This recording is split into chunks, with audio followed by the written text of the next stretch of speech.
16-17 বছর পরে এবার এখানে দুর্গাপূজা হচ্ছে। তো আমরা সবাই অত্যন্ত খুশি এবং আমাদের গ্রামের লোকজনও খুশি এবং এখানে যারা যারা আছে সবাই অত্যন্ত খুশি। ডিসি মহোদয়কে আমি এটার জন্য খুব আন্তরিকভাবে কৃতজ্ঞতা প্রকাশ করছি।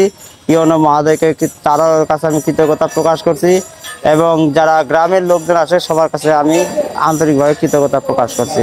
এবার আমাদেরকে খুবই আনন্দ লাগতেছে। এবার নিজের জায়গার মধ্যে করতে পারতেছি। আগে তো মানে অন্য জায়গায় করছি, সেরকম আনন্দ হয় নাই। এবার মায়ের পূজাতে ইয়াতে করছি, এবার খুব ভালো লাগতেছে, খুব আনন্দ লাগতেছে।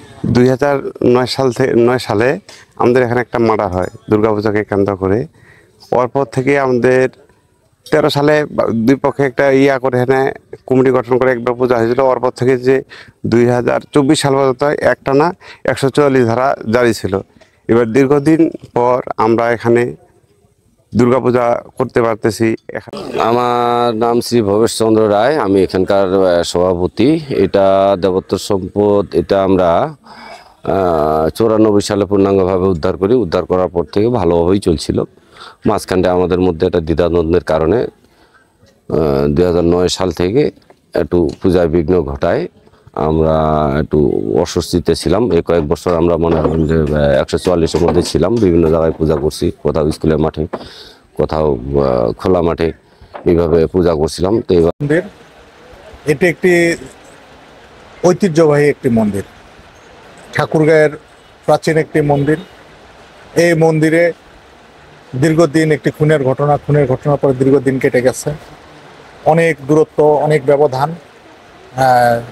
সবশেষে এটার একটা সমাপ্তি আমরা টানতে চেষ্টা করতেছি, যাতে সকল পক্ষ তারা বসে প্রশাসনের মধ্যস্থতায় তারা যেন একটু সুষ্ঠু সুন্দর সম্প্রীতি এবং ভ্রাতৃত্বের বন্ধনে আবদ্ধ হয়ে তারা যাতে এখানে সুশৃঙ্খলভাবে লোভ লালসা হিংসা বিদ্বেষে ঊর্ধ্বে উঠে তারা যাতে একটি সম্প্রীতির দৃষ্টান্ত স্থাপন করতে পারে, সেই আশা আমরা রাখছি।